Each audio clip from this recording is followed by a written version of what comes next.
a global gateway for the inbound and outbound movement of goods, with an extensive global shipping network, connected to every corner of the world. This is Northport, where everything moves like clockwork. A one-stop trading hub, offering berth capacity, handling and storage capacity, seamless movement and clearance, and inland transportation outreach.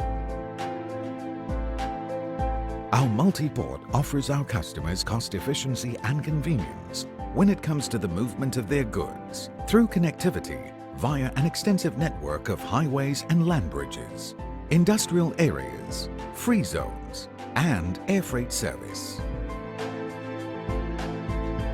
Creating an integrated logistics hub that facilitates the journey of goods, one of the comprehensive leading multi-purpose ports of its kind in the region, handling the endless movement of domestic and transshipment cargo, and accommodating vessels from all over the world. Here, we believe that sustainability is the way forward. Orchestrated by our strategic business units, we facilitate the movement of the world's commodities day in and day out. Through the use of avant-garde technology, we provide seamless and innovative operations, optimizing productivity, flexibility and responsiveness in all that we do. Communicating sans barriers allows us to deliver our values to all stakeholders. Delighting our clients with faster processing, real-time monitoring and tracking of their goods. Handling millions of TEUs annually, our port equipment and facilities include some of the world's latest high-tech port machinery and technology, enabling fast vessel turnaround and high productivity to meet the ever-dynamic shipping industry requirements. With our integrated facilities, innovative processes and expertise, millions of tons of break bulk, dry bulk, and liquid bulk cargo go through our port annually. Our conventional business is bulking the trend.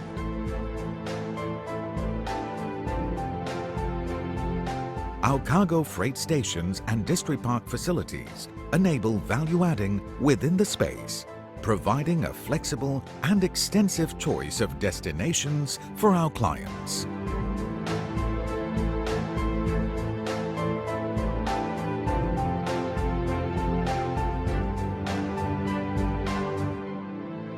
Our marine services maneuver thousands of vessels in and out of port with speed, precision, and efficiency. Our port security system complies with international protocol and standards, including the ISPS Code and the International Maritime Organization Conventions, to provide an around-the-clock, secured and safe environment, hence peace of mind to our customers. We believe our people make all the difference, so through continuous education and training, we nurture and grow our talents into experts in their fields to drive the commitments made to our customers. Rest assured that our experienced and dedicated team Northport professionals are always on hand to provide personalized services with the highest integrity, offering so much more to your business. Our port operates on 4 pillars of sustainability. Economic sustainability for a sustainable marketplace.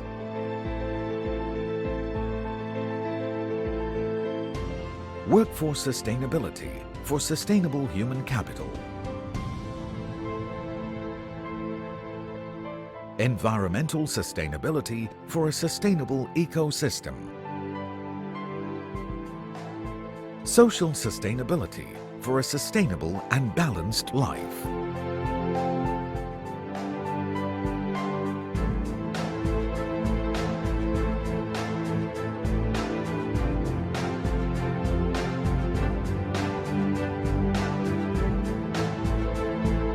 And with all these sustainability initiatives in place, Northport is moving forward with a sustainable future.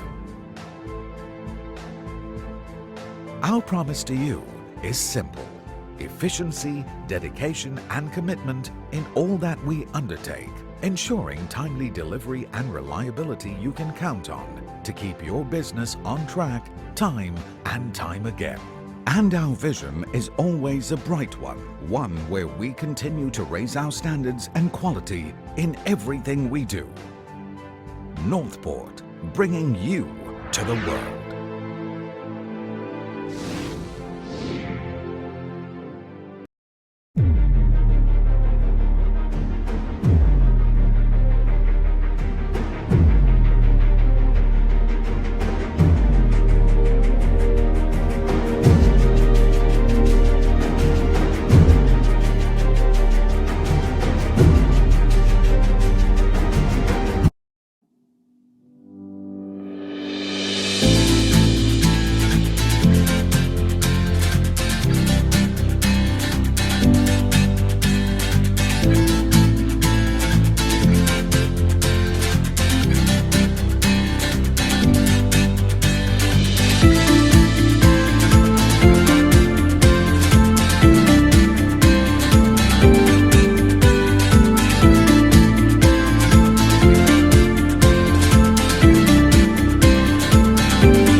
Hi everyone, I'm Sean Chia, Executive Director of MICCI, the Malaysian International Chamber of Commerce and Industry. Allow me to extend a warm welcome to each and everyone to our virtual event live streaming. The WorkSafe initiative, a virtual event that is organized by MICCI in the joint effort in combating the COVID-19. It shows that the SOPs do not apply to every business. One size does not fit all. So we have this program so that businesses can showcase their SOPs and how they adapt to their business environment. Now, Klang is our biggest and most important port, keeping our industry going during these pandemic times.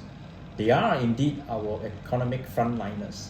They are like the heart of the country and keeping the in and outflows of our economic activities. So it is very essential to hear from how the ports are being kept open and safe from the pandemic. Let's welcome Datuk Azman Shah Muhammad Yusof, CEO of Northport Malaysia, located in Klang, to share with us how Northport is keeping their workplace safe during this pandemic. Assalamualaikum and good morning, salam sejahtera to all who have tuned in. Thank you for taking time off to listen to our sharing. Thanks to MICCI for this opportunity to present our COVID-19 work-safe initiatives. I think that by sharing our experience, by explaining the rationale for the steps that we have taken, some of which has been quite drastic since January 2020. We hope that our fellow MICCI members and the business community at large can benefit from this and keep their workplace, their plant, their facilities, and most importantly, their staff safe. So let me begin by going through our agenda for today, a short introduction about Northport and Port Klang, our HSC roadmap, because this actually ties in with what we have been doing since 2016, since the change of ownership of Northport. Obviously, COVID-19 has hit the economy, both national and global, very, very hard. So we will share with you what steps we took in terms of pandemic management. And last but not least, going forward, what are we planning to do to ensure business resilience and continuity? Okay, short introduction about us. We are basically one of two port operators in Port Klang. As you know, Port Klang is the 12th busiest port in the world. We have two terminals under Northport's management, which is Northport and South Point. And the other port operator is Westports, and they run on their own operations basically. Under Northport, we have a 120-year-old terminal called South Point, which used to be called Port Swettenham, and Northport, which was built in the 1960s, which used to be called Klang Container Terminal, KCT. So under these two terminals, basically is under our care. There was a change in shareholding in 2016 when Northport became part of the MMC Group. MMC Group itself has got 4 other ports under its wing. We are basically effectively the largest port operating group in Malaysia.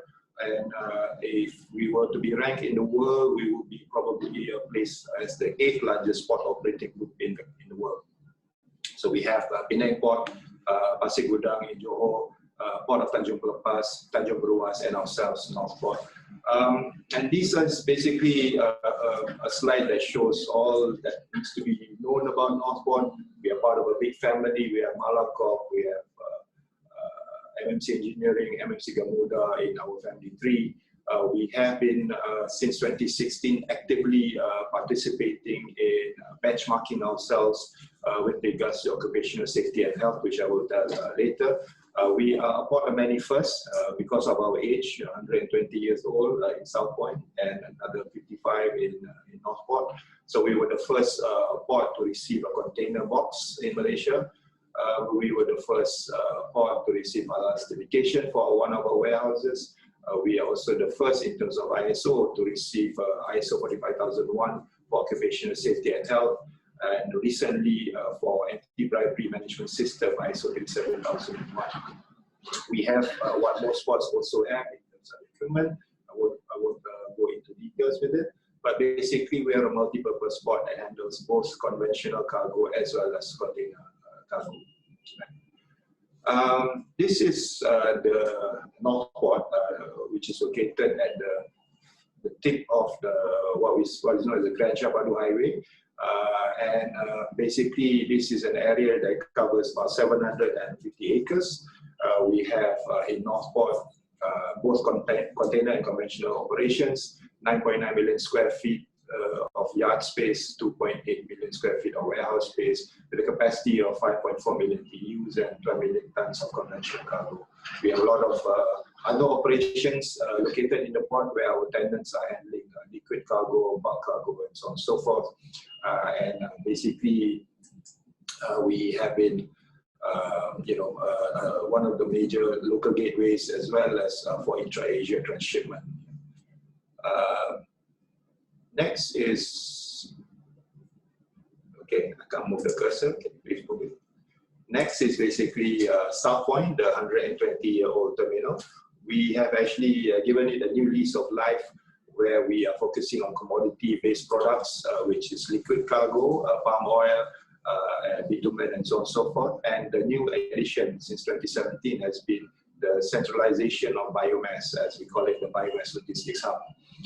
So this is another area of 110 acres. Yeah. So we manage about 860 acres worth of port area, 1 million moving parts at any point of time. And basically, if we were to talk about the importance of Northport, we won't even talk about Westports, which is 3 times our size. But to put it in perspective, we have about more than 20,000 registered port pass users. So effectively, there's a lot of people involved in the value chain that is, dependent on what we do at Northport. And as most ports, as all ports basically, We are considered an essential service. The ports are basically gazetted as a protected area, and basically we have our own port police and fire brigade and so on and so forth. So it is a 24/7 operation. We only close 4 hours in a year, basically on the first day of Raya from 8 o'clock in the morning to 12 o'clock in the afternoon to partake in the Raya prayers, which we haven't done for the last 2 years because of MCO, as well as to maaf-maafan and then off back to work again. That's a day in the life of a port worker. Next. Okay, let me just explain to you the HSE roadmap.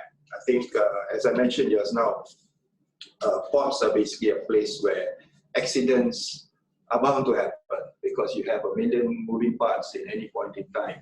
And what we have done, even before I came on board in 2016, there was already a realization that we need to transform our HSE, health, safety and environment initiatives. Basically, I think we were talking about comparative accident rates. We would have been 300% higher in 2012 as compared to where we are today. So there was indeed a 4-phase approach that we adopted, and COVID-19 basically became an integral part of phase 4, having gone through the first 3 phases quite well, I must say. So 2012 was all about promoting mindset and behavioral change. Phase 2 basically started in 2016, where we had effective implementation of certain, actions and initiatives. And this was actually culminated in the first board meeting of Northport, where the chairman basically mentioned that before you tell me how much money we make, you tell us how safe we are. We have been challenged by our board basically to boost our HSE standards to something close to the oil and gas players basically, and it is quite a challenging undertaking. But we have been given full support, encouragement, of course, carrot and stick approach. But the results show basically proof of the pudding. But COVID-19, as I mentioned, was we were blindsided by that, and we had to react accordingly. Okay, next. So let's begin on the issue at hand, which is basically the COVID-19 mitigation plans. Today is the 11th of June. It marks the 450th day from the first MCO announcement. But we have been on crisis mode. We have been on crisis mode since the second day of Chinese New Year last year, which is 26th of January, where we heard about the Wuhan outbreak, and also the fact that we have a lot of vessels coming from China. So we activated our crisis response team. Basically, we began controlling our entrance points. We started issuing PPEs to our team, our staff, and we started implementing the business continuity plan. And it includes our business continuity management guideline, staff and port users contact tracing. We started learning how to do disinfection and sanitization, because during times of crisis, you got to do most of the things yourselves. Communication and awareness is very, very important. We need to tell the staff and the port users what we're doing, how we're doing, why we're doing it. We started having work-safe sites, remote and alternate sites, work from home, and so on and so forth. Our challenge is a bit more different. It's almost the same as airports, but then airports nobody travel, but goods are being moved every day as we speak. So we have had to do incoming vessel and vessel crew screening. And of course, nothing works without smart partnerships. So we are always in constant engagement with our stakeholders, the Ministry of Health, the port authorities, all the government agencies involved in running the port operations, as well as the logistics operations. We also had to review our resources in terms of assurance and continuity. We started having Plan A, Plan B, Plan C, Plan D. in the event any part of our operations were to be affected adversely by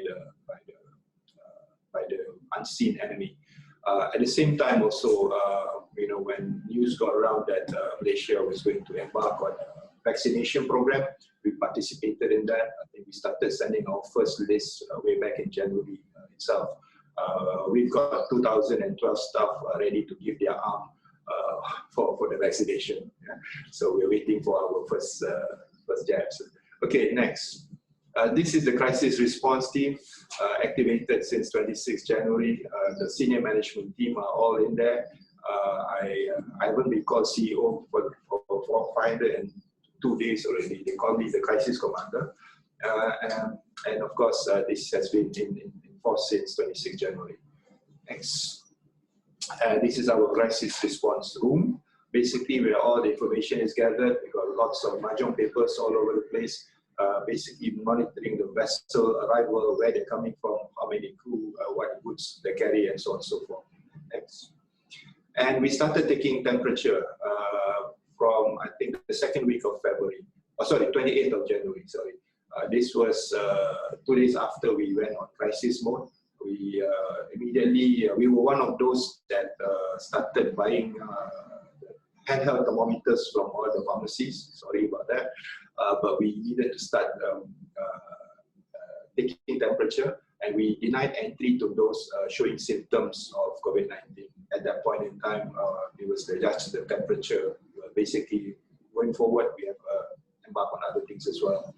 So next. It's important because basically we have 2 gates. We have about 12 lanes that we have to manage. And of course, at the start, people didn't know why we're doing it, but when we explained to them, we engaged with them, we said that it's for your own good. Basically, they managed to, how should I say, accept the fact that it's going to take additional time for the temperature to be taken, as well as a sticker to be put onto their shirts and so on and so forth. Okay, vessels. Okay, land and sea. We talked about the land control, now about the sea control. As far back as February, basically KKM or MOH basically came up with the flow, the process flow, whereby they need to go on board and basically take about an hour or so to inspect the vessel and so on and so forth before the vessel is allowed to berth. And we have been practicing that together with the Port Health and MOH and the Port Authorities since then. Next. Even the way that we do the vessel's crew screening is done with an SOP. The location of the canopy, the way that the canopy is built, and the movement of the staff coming down. Obviously, we don't allow vessel crew to come to the port area. And previously, they used to take the cab and go out and buy groceries and so on and so forth. That's not happening anymore. And we have a very tight vessel crew screening process that we have actually initiated. Next. This is also where that you see the enclosed canopy where we do the vessel screening, the vessel crew screening. Okay, in terms of PPE, again, there was a lot of panic buying during the start of the pandemic. I made it a point that we keep 100 days of stock for the masks, for the sanitizers, the gloves, the aprons, disinfectant, disposable suit that is worn by our frontliners, the face shield, and also the handheld thermometers. And we have basically spent almost R1 million. I think the next slide shows that figure. COVID-19 expenses, hopefully we'll get some tax exemption for that. But this is money well spent because we have tried as far as we can to keep the staff and employees safe. Next, PPE, we have actually gone for 98% bacterial filtration efficiency masks. We also practicing the double layer. So we have our own fabric as well as the three-ply mask. We started using this foot controlled sanitizer dispenser as well as the standing thermometer since April last year, if I'm not mistaken. Okay. Business resilience and continuity. I think next we have our guide on business continuity planning for COVID-19, which has gone into the 7th edition since 502 days ago. We continue to add more SOPs or improve the old ones, the existing ones, in view of the challenging circumstances. You know, we've got new variants, we've got new issues, we've got attacks coming from all over the place. As you know, Port Klang basically has been red zone since, I can't remember, I think from the first day itself. We are surrounded by clusters. We have on our own cases also, positive cases amongst our staff. But we've tried our best to manage the situation.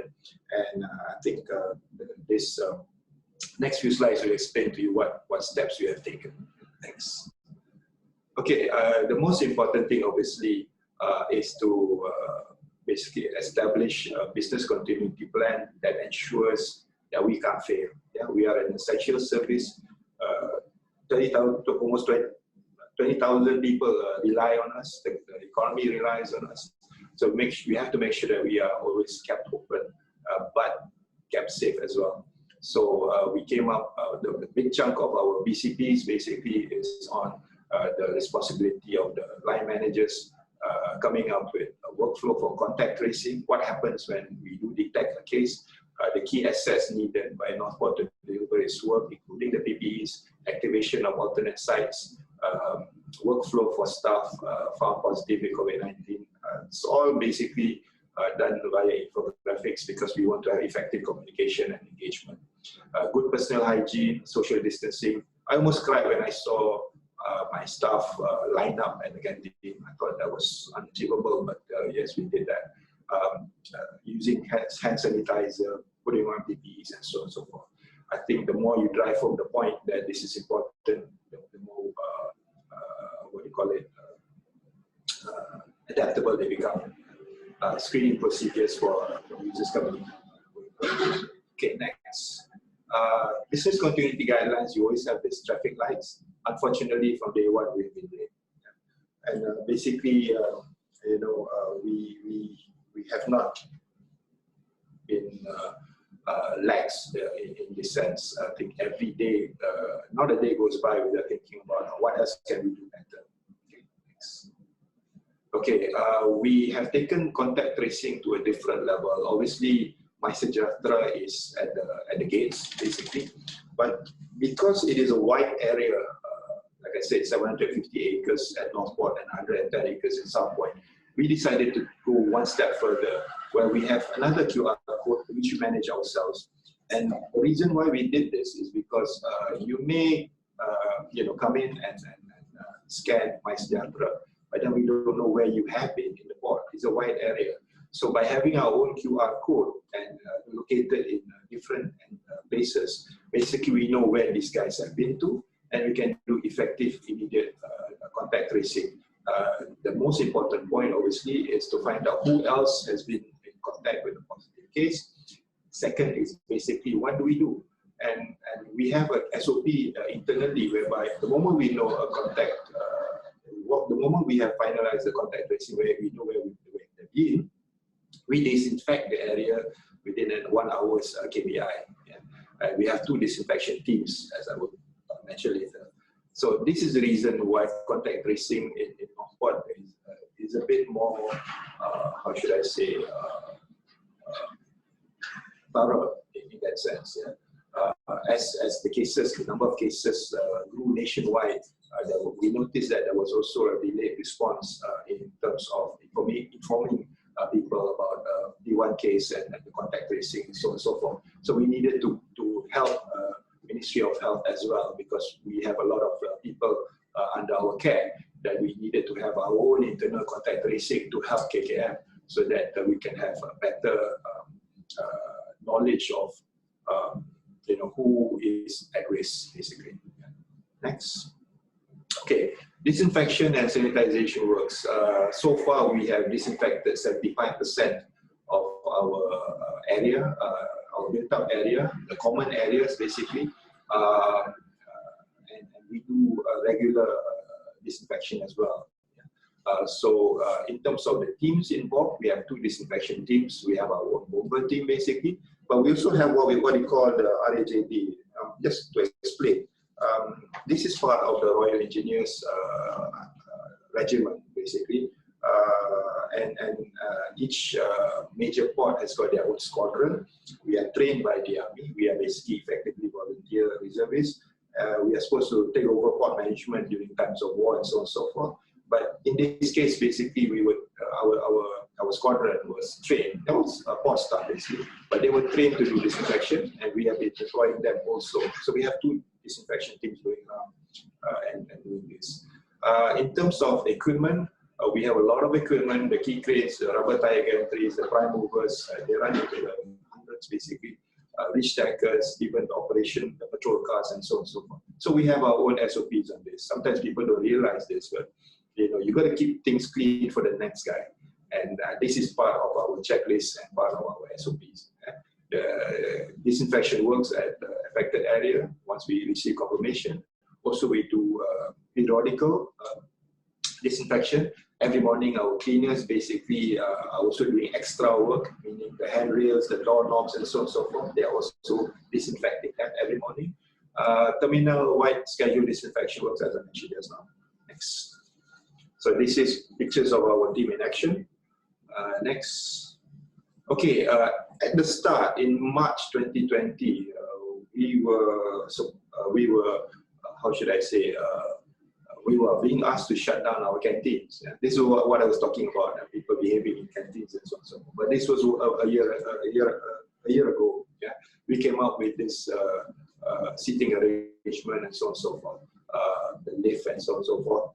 But obviously now things have gotten worse, so we don't do this anymore. It's all about takeaways. Yeah, and we've also made it compulsory for the use of face masks whenever there's more than 1 person. Yeah, so if you're alone, if you're not in a public area, fine. But you see another person, immediately you put on your mask. Yeah. And we get enforcement officers to penalize people for not wearing their masks. Remote and alternate sites, we have this is what we call our Plan B. All the divisions basically have their own alternate sites. Obviously, we meet the government's requirement with regards to office staff in terms of the percentage work from home and so on and so forth. But we have gone 1 step further, which is the next slide. Next slide. For each division where we have operations, basically, we have analyzed the resources, be it the equipment, the staff, the processes, and so on and so forth, the contractors, the outsourced contractors, and so on and so forth. And we have basically come up with a Plan B and even a Plan C to some extent for each resource, so that in the event, say, touch wood, which happened to us before, an outsourced contractor, is wiped out because of COVID-19, purely because of residential issues and so on and so forth, we have a backup, whether it's our own staff or whether it's another contractor. And we have this lined up for each and every part of our operations, as you can see in the following slides. We have contractors and the expected recovery time when they come into play, basically. Okay, next.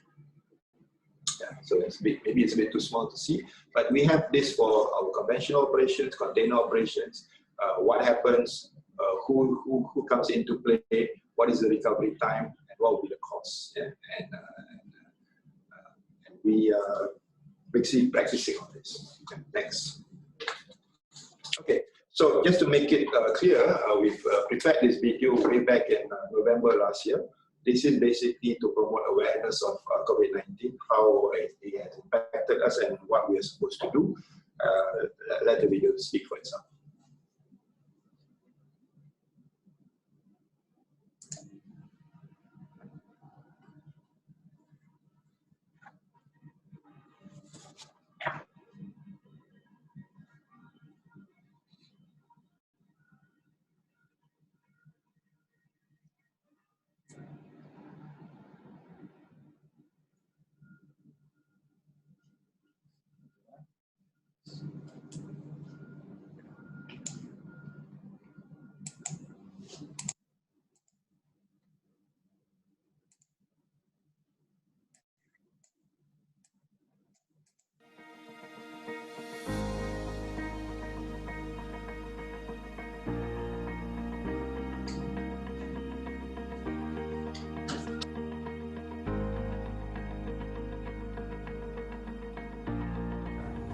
Pelbagai inisiatif telah dijalankan oleh Northport secara berterusan dalam usaha memutuskan rantaian COVID-19 ini. Di antaranya ialah mengaktifkan rancangan kesinambungan perniagaan atau BCP bagi meneruskan perjalanan operasi syarikat, mengaktifkan Crisis Response Team dan Crisis Communication Center sebagai pasukan dan pusat kawalan utama yang akan menguruskan isu dan maklumat berkaitan COVID-19. Pemeriksaan suhu kepada semua pengguna pelabuhan di setiap pintu gate masuk utama Northport. Mewajibkan penggunaan QR Code kepada semua kaki tangan dan pengguna pelabuhan bagi tujuan pengesanan konten. Mewajibkan ujian saringan COVID-19 kepada kesemua kaki tangan. Mengamalkan penjarakan sosial di semua kawasan operasi, termasuklah di kawasan pejabat, bilik latihan dan mesyuarat, kantin dan juga di dalam gate. Mengaktifkan pembahagian operasi dan tempat kerja alternatif bagi mengelakkan gangguan kepada operasi syarikat. Menjalankan kerja-kerja sanitasi dan disinfeksi sekiranya terdapat kemungkinan berlaku pendedahan kepada kes berkaitan COVID-19. Dari segi security pula, Northport sentiasa memastikan kawalan keselamatan di pelabuhan dengan menambah baik sistem pengawasan sedia ada dengan menggunakan drone dan CCTV bagi tujuan pengawasan pelabuhan. Northport telah menubuhkan bilik kawalan baru yang telah beroperasi sepenuhnya sejak 1 Mei 2019 dan telah menambah sebanyak 158 CCTV di kawasan hotspot yang diintegrasikan dengan rakaman kamera drone. Northport merupakan pelabuhan Malaysia yang pertama yang menggunakan drone untuk pengawasan pelabuhan. Northport sentiasa komited dan memberikan sokongan yang tinggi ke atas inisiatif yang melibatkan keselamatan dan kesihatan.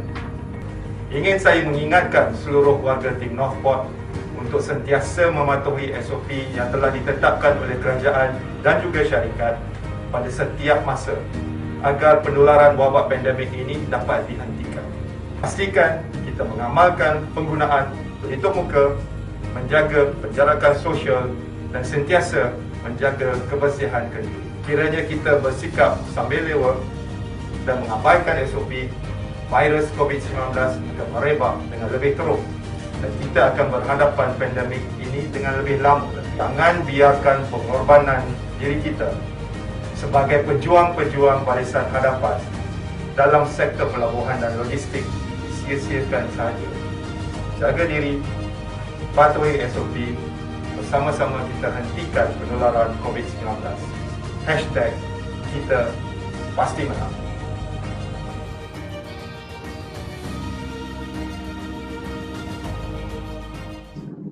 Okay, this was done in November in conjunction with the World Safety Day, and you can see the stance that we took with regards to safety as well as communications, and to further amplify what we have done. Basically, it's the constant communication, memorandums, next the WhatsApp messages. I'm on 10 WhatsApp groups in Northport. Read from the front, read all the messages basically.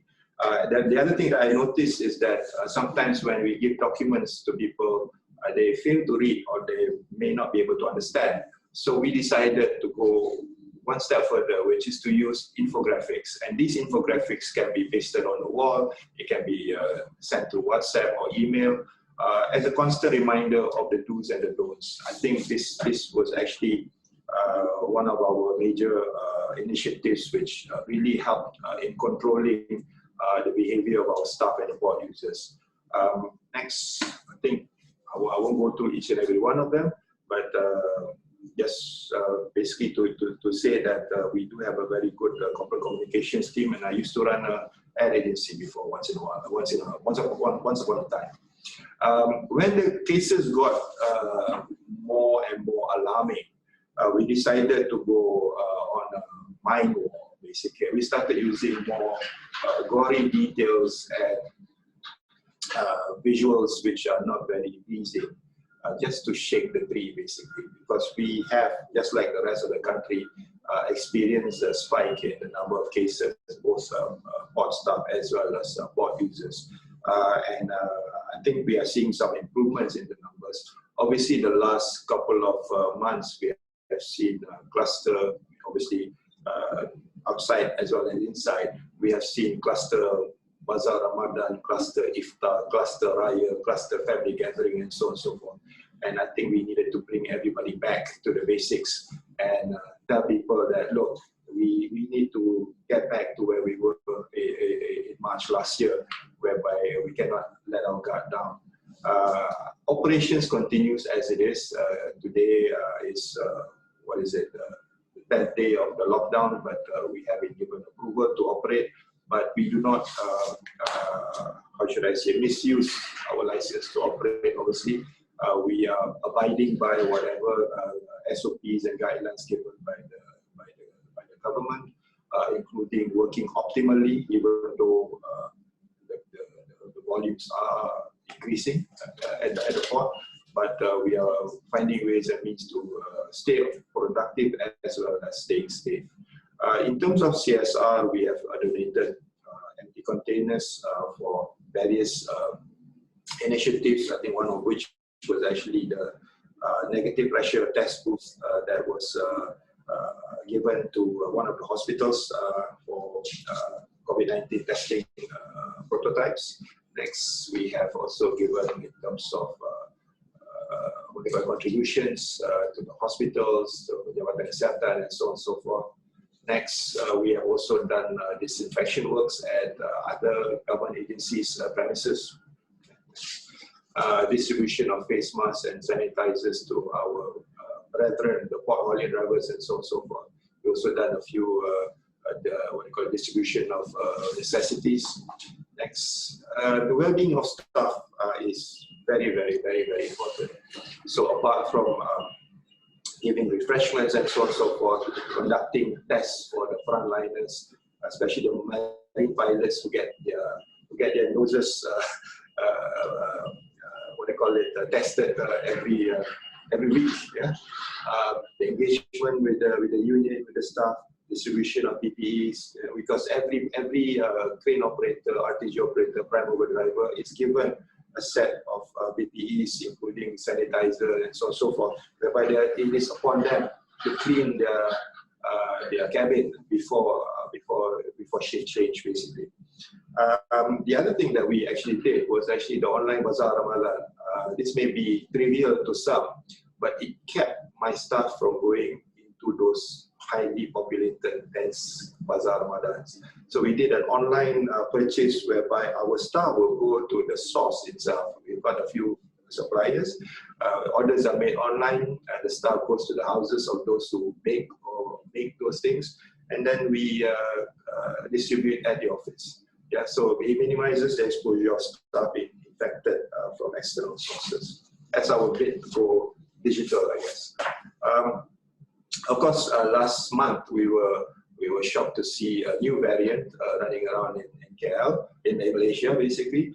And we had a new set of guidelines as approved by the government on how to deal with the variants from vessels coming from India. So we also did another level of disinfection, which is for those who bought vessels coming from India. So workers who bought vessels from India will have to self-disinfect when they come down from the vessels. So all the equipment is given, and basically they disinfect themselves. Next is to show that we have constant communication and engagement with the shareholders. Thanks to our regulators in Bangka Pelabuhan Kelang, we have back then we had a daily Port Kelang Industry Forum conference call. Now we have on a weekly or bi-weekly basis. Constant engagement every day with the government agencies, the JKNS, Jabatan Kesihatan Daerah, and so on and so forth. Constant communication, as I mentioned, with the staff and through the emails and so on and so forth. Engagement with the union and also with the contractors. Next. Vaccination. I think we are all aware that there are. This is not how should I say going according to plan, but like I said, since January, we have actually given our list. We started getting our staff to sign up, register on MySejahtera and so on and so forth. I think we have a hit rate of more than 90% already. We've also warned our staff not to be influenced by by the anti-vaccine movement as well. And we are giving basically incentives for those who go for vaccination. And this is basically the carrot and stick approach that we are adopting for vaccination. Due to the nature of our operations, obviously we are rather vulnerable from land and sea, and also family members. Since January 2021, we've been doing whatever we can to get our staff's name into anybody's list, basically. Unfortunately, we've only had about 2% hit rate with regards to vaccination. We are hopeful that our time will come, and when the time comes, there'll be, rest assured, a lot of shoulders ready to be jabbed. But until then, despite of the fact that we are feeling a bit vulnerable, but with the right SOPs, with strict adherence to the SOPs, with the PPEs in place, I think we are ready, ever ready, and continue to serve the country and the economy, basically.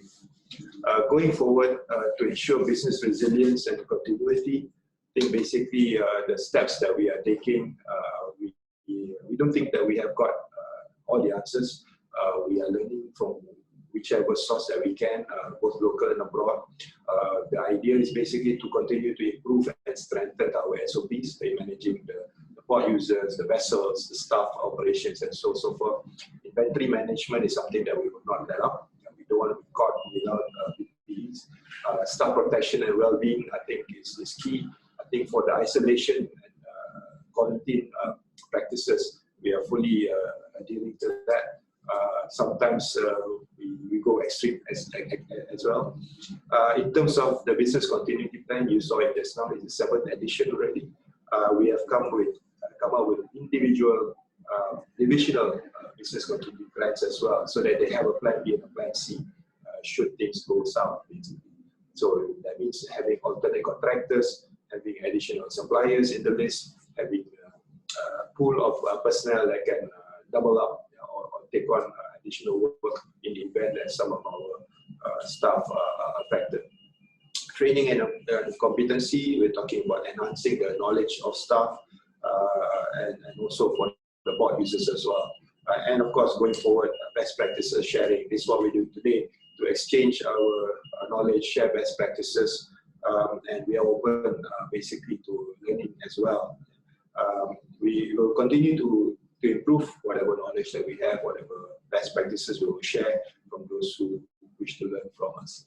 I think with that, I conclude my presentation, and thank you once again to MICCI for giving us this opportunity.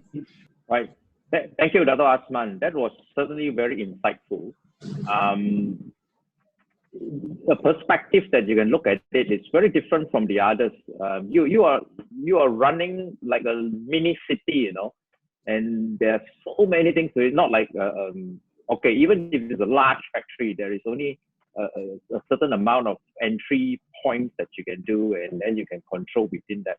But your acreage and within 2 of your points itself, is so much variety and so many things as a little city. And then thank goodness that it shows that even way before the MCO was announced, because of the Wuhan thing, you have already taken steps to initiate these things. It's heartened to know that it's in capable hands, right? And thank you for sharing with this. Quite comprehensive, your BCP. It is indeed essential services, because it is, again, as what I mentioned earlier, is the heart that pumps the incoming blood and the outgoing blood, and it needs to be there. I mean, you cannot just stop because of any of the challenges that comes on. Thank you very much again, Dr. Azman. Is there any other takeaway or final words that you would want to share? Or you have done quite comprehensive? Well, put it this way, I think this battle is going to continue. I don't foresee returning to the old norms anytime soon. Yeah. So I think we need to keep our guard up. Like I mentioned just now, follow the SOPs, adhere to it, live by it, basically. We can't let our guard down. And of course, when the time comes for vaccination, they all say, the best vaccine is actually the one that hits your arm, basically. So we're waiting for that day. Once we build herd immunity, I think we can get some semblance of normalcy. But until then, I think we can't afford to let our guard down. Right. Okay. You guys are what we call the frontliner of the frontliners. You are the entry point. And just like the airports, that's where if you can contain within, but you guys are also, you can't stop, but then you have to prevent. Yeah. Okay. Thank you very much, Dr. Azman. And I also wish to thank all the audience that has tuned in. And we hope that you can take away some of these practices and to spread your own practices within your own organizations, or to let other organizations know what you can do. Again, every business is different. It has its own challenges, and the management of these businesses have their own way of fitting. So one size doesn't really fit all, but the basic principles are there. The physical distancing, the sanitization, the control, the tracing. And it's amazing that, because you're running a little mini city, you also have a secondary tracing QR app. That's brilliant. That's actually great. Okay. All right. Thank you very much. And we'll see you next program. Goodbye.